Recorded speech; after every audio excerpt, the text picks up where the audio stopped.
mga guys, si Tato nga pala uli ito ng Backhorn Republic.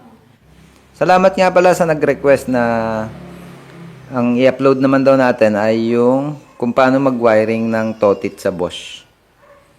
Ito kasing busina ko ng totit sa motor ko, sabay lang siya. Ibig sabihin, yung normal na busina lang, pag pumindot ka, sabay siyang tutunog. Parinig ko sa inyo.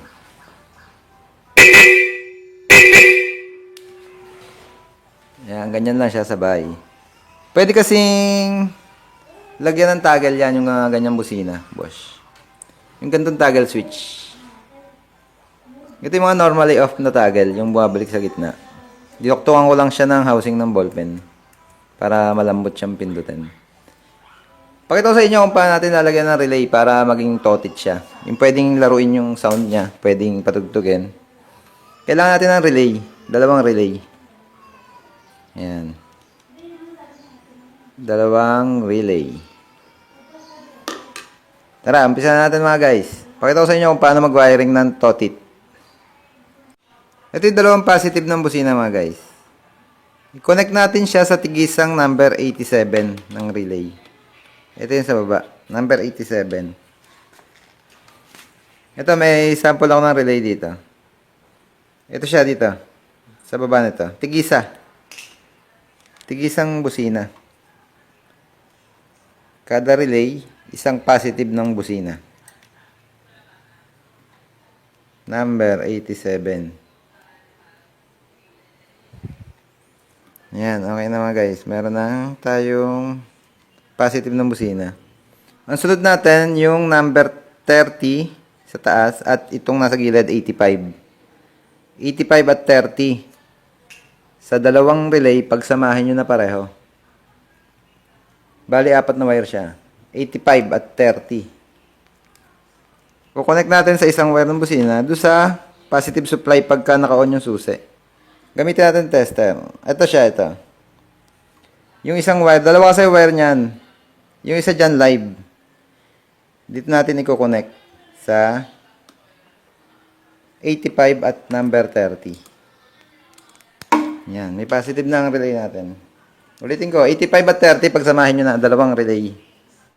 Ayan mga guys, nakakonect na yung ating 85 at number 30. 87, papunta sa tigisang positive ng busina. May natitiran lang tayong dalawang wire. Ito yung number 86. Ayan, ito yung number 86, ito siya, sa kanan. Siya yung magiging switch natin ngayon. Siya ang magti-trigger para tumunog ang busina. Pero mga guys, kakailanganin natin ng diode. Ito. Nag-ready ako ng dalawang diode. Yung diode na to, para siya makontrol niya yung pasok ng kuryente. Para pag nag-toggle tayo, pag ginamitan natin toggle, hindi magsasabay yung tunog ng busina. Ito, nabili lang to sa auto supply. Yan. Ganito gawin niya, ayan, pag ganyan. Para yung kuryente niya, parang harang niya, hindi bumalik. Para hindi magsabay yung busina. Yung taas ng diode na to, yung isang pagsamahin nyo na. Connect natin doon sa natitirang wire galing sa motor natin, sa switch, sa manubela. Ito siya. Yan, ito yung pinaka-switch na natin. Dito natin siya i-connect. Yan. Yan. Yung tigisang paa na to, ng wire na to, ko-connect natin sa number 86. Yung sinabi ko kanina magiging trigger natin. Number 86. Yung isa rin, sa kabilang relay naman, 86. Tigisa sila. Yan. Yan mga guys. Na-connect na yung 86 na galing sa switch. Okay na lahat yung relay natin tsaka yung diode. Yung toggle switch naman natin, yung isang paano to, connect natin uli sa number 86. Yan. Saan lagyan natin ng diode? Yung isang paa, number 86 uli.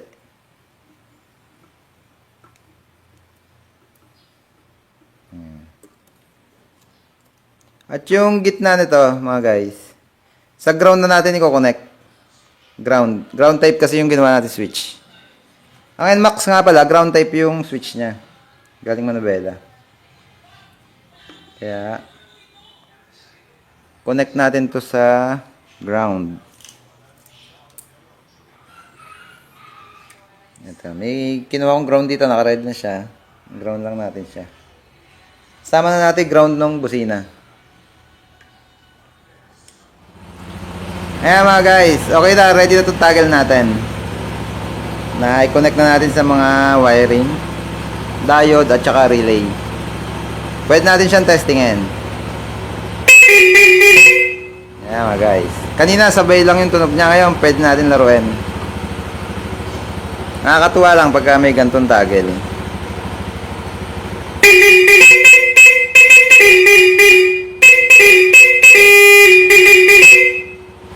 Ayan guys. Ganyan lang pag-wiring ng totit. Kailangan nyo lang ng relay, toggle switch at ng diode.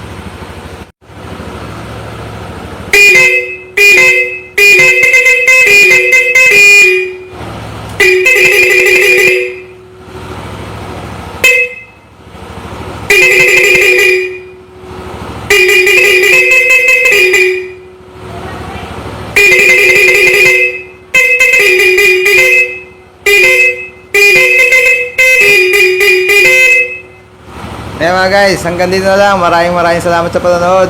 Maraming salamat sa suporta. Please like, share, subscribe to my channel para updated kayo sa mga bago pa nating video na i-upload. Peace, Backhorn Republic.